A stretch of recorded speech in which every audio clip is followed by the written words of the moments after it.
What's up guys, so we are here in beautiful historic Portsoy and we're here to discover why it's known for much more than just a boat festival. I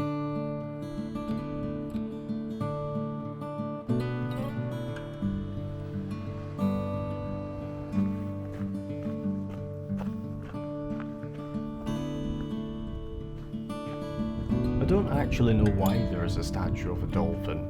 But anyway, Portsoy is a town in northern Aberdeenshire. Historically, it was part of the Banffshire county. It sits on Aberdeenshire's north coast, just inside the Moray firth.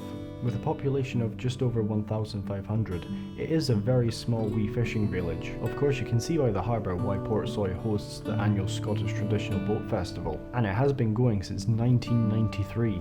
It's older than me. Back in the day, not only was this harbour packed, but it used to be the terminus for the Banff and Portsoy Strathsila Railway.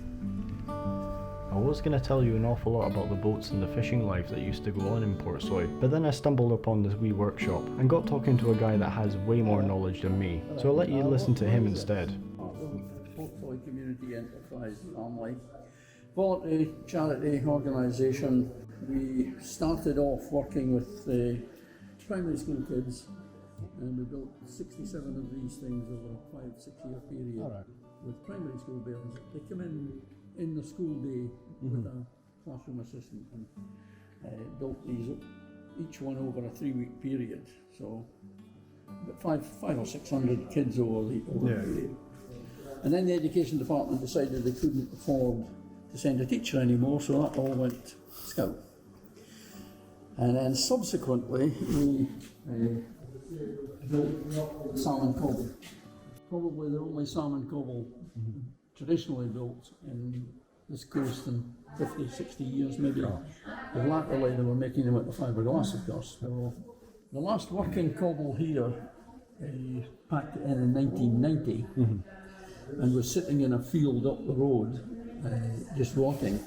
So we took it to bits and extracted the information from it and drew up the full-scale plans for it. Because the guy that built the cobbles, he's still alive, and his family built them over 2 or 3 generations, didn't have any plans, he just did it by eye. What length do you want? That's some skill, isn't it? And did it. Because we approached him when we were planning it, and he could tell us, but he couldn't give us details on it. So that's why that's there. That was drawn up. So it's to get the dimensions and everything right. Well, yeah, I mean the plans are accurate.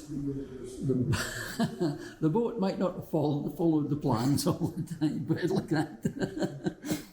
So how long did it take to get all the plans sort of off of his estimations? The whole thing from start to finish, I think we probably were 5 years. Gosh, that's We're volunteers. Yeah. When we were building the cobble, we were coming in 3 days a week from about 9 till 3, 4 even. 3 days a week, so there was about 10 of us working on that. Now we're down to 2 days a week here. We rebuilt a boat, Sea Spray. It was in the days back at 1890 till the steam drifters come in the early 20th century. The Zulus were the main fishing boat here. And that is detailed plans of the last working one. That boat was fishing out of Stornoway without an engine, under sail, till 1947. Gosh. She was taken to bits in 1947 for fence posts. Fence posts, is he? Sorry. I mean, that's a big boat. Yeah. It's a full-size boat that. Our little one there was 8 metres. It was a wee boat. The thing about it is, it's the shape of it. You see, that's the front, the stem there, the flat up and down one, and that's the stern at a very steep angle. Yeah. And those are the 2 identifying features of a Zulu. All right. Prior to that, there have been different kind of boats, Fifies and Scaffies, Fifey, straight in the front and very straight in the stern. Well, you're just both ends much the same. A Scaffy had a slightly sloping stern, not as much as that, and a curved stem. And a guy about 1890 asked the boatyard to build him features of both the boats, joined them in. You can actually date the first one that was built, and she was called the non-such because she didn't exist, there was no... But she became the most popular shape of boat, shape of hull. The reason being that because she's got a very short keel on her, she was very manoeuvrable in the harbours. The longer Fifeys were probably better sea boats overall, but they were very difficult to manoeuvre when the harbours were packed out, when you could walk from one side to the other. They hadn't much manoeuvrability in harbour, so this was a bonus. Say the steam drifters came in the early 1900s and more or less finished them, they stopped building them, and they couldn't do much with them. Quite awkward because of the shape of the stern there. You couldn't put a shaft through easily. You can, but it wasn't easy because of the slope of it. So you're putting a shaft through it would have been too easy. So that was a... Anyway, the little one that we rebuilt, the Sea Spray, is sitting in front of the bunkhouse. It's a blue and black boat in front of the bunkhouse, but mile round that way. So how long would it take to build something like that, roughly? Well, Soy Lady was about 5 years. That we worked on a couple of years maybe. We worked on it for a couple of years. Yeah. Unfortunately, Soy Lady has been to sea. She's never been to sea since she was done and probably won't go now. All right. Because of insurance costs and harbour dues. In Norway, the local authorities allow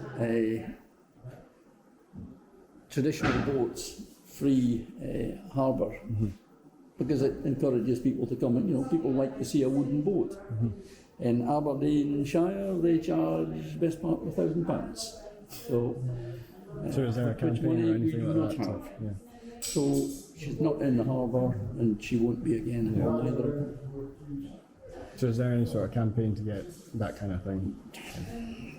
I don't think there isn't anything going, and I think it's unlikely to happen because Such a shame. Aberdeenshire are closing down the libraries, tips, etc. So they're hardly like to be bothered by the odd boat. Not that it would cost them anything, I have to say. No cost to them, but... Anyway, Sea Spray, Soy Lady is round in front of the bothy, if you're interested, the big grey cobble there.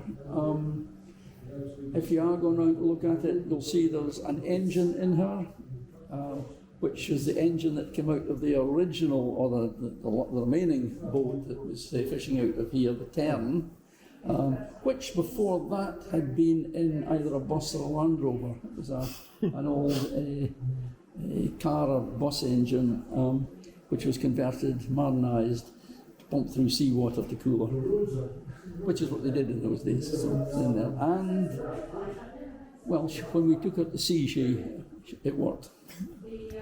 It worked, so... So how many of those boats would be in harbours like this, roughly, when they were being These built? boats? Yeah. Well,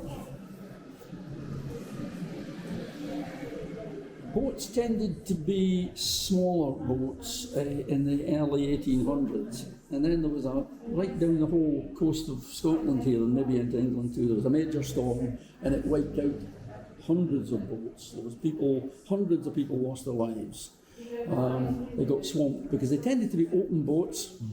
They were going quite far out. They were open boats because A, they were cheap to build, and B, there was no wastage of space with decking and things like that. And that was about 1832, but then there was, say, the major storm wiped out hundreds of people, left dozens of fatherless bairns and widows. There was then we're speaking maybe about 8 metre boats, some kind of size, fairly small boats, because they pulled them up on the beaches. And that was part of the reason why they didn't want decking either, because it added weight. So they pulled them up on the beaches, and that was that. Subsequently, I started building bigger boats like this, and I don't know if you've been to the Scottish National Fisheries Museum in Amsterdam. If you haven't, go, it's wonderful. And there they have an old fifey, I think it is, rather than a Zulu, from Shetland. It's in very, very poor condition, it's under cover, but it is, if I remember correctly, 80 feet long. So, 80 feet. That's a sizable boat. And that would be from, again, I would say, the turn of the century. I mean, the wood that she's built from is that thick, it's like a warship. Must have taken forests to build them. So, if you're interested in boats, Anstruther, Einster, Scottish Fisheries Museum, brilliant. That's perfect. And they've also there got the Reaper, which is the last surviving fifey. The last surviving fifey on the go. She comes up here occasionally for the boat festival. She had a bad accident a couple of years ago when she got hit by a squall and got dragged under, and she nearly lost. But they reconditioned her. The Scottish government bunged them £1 million. She's got new masts. They found that she was pretty rotten underneath too. She was going to go if it didn't happen. So maybe it was fortunate. And she's back in the water again and going again. So that's again, good. if you get a chance to see that, get on board, see the kind of conditions they lived in, that high and interesting. Yeah. And again, if you're interested in these kind of boats, you should think about going to Wick. The Wick Museum has got a boat there, Isabella Fortuna, slightly smaller boat than the Reaper. She's brilliant too. She's an old boat from, again, turn of the last century. So that's us. So you heard the story from that nice guy about how this harbour used to be with all the boats that were here, and about that massive storm that wiped out hundreds of boats. I mean, that must be harrowing for the local community. I mean, you think about hearing about one boat being lost at sea nowadays. Imagine getting hundreds lost. It's just something to think about. Also of note for Portsoy is the number of films that have been filmed in and about the harbour. Because of its historical beauty, it's used quite a lot in filming. Films such as The Shutter Falls and Whiskey Galore, and I hear Peaky Blinders has just got done filming here. Once you've seen the harbour in Portsoy, you might be tempted just to move on, but just hang about because there is a lot more to see, especially its famous salmon bothy. I wouldn't want to be this gentleman cleaning the lorries. I wonder how hard it is to keep them clean with the sea right on the doorstep. Other than the boat festival, famously Portsoy is known for quite a lot of jewellery making, made from Portsoy marble, apparently though it isn't actually marble, but don't tell the locals. Carrying on down, you'll come to Portsoy's famous salmon bothy. I was going to go inside and show you around, but my mask blew away while I was walking over here. But I'll definitely come back and make another video on it, if you're all interested to see what it's like inside. This is the boat that gentleman was talking about. The craftsmanship really is quite something.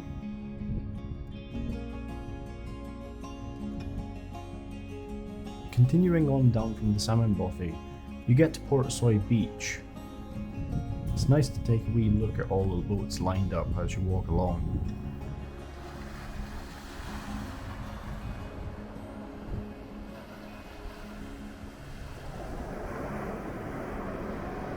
Quite often overshadowed by Banff and Cullen beaches, Portsoy Beach is usually quite quiet. If you're ever around, it's a good place to explore.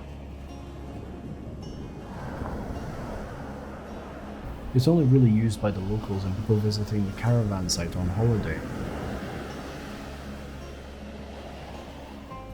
Although I did have to navigate this little stream. I really thought I was going to get soaked.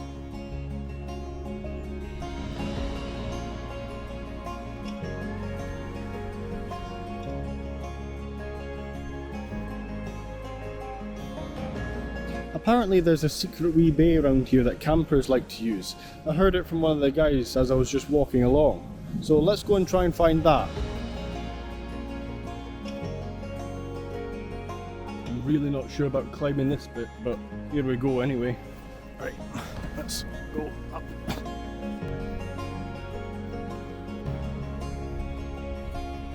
I don't really need to sit down, but I just wanted to show you this view because it is absolutely gorgeous. You can see the whole beach in the harbour, and there's a crow fighting with a seagull.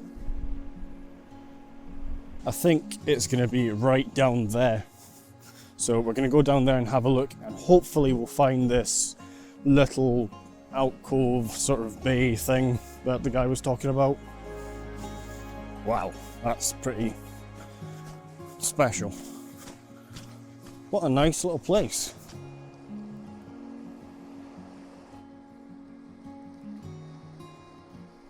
This place is gorgeous.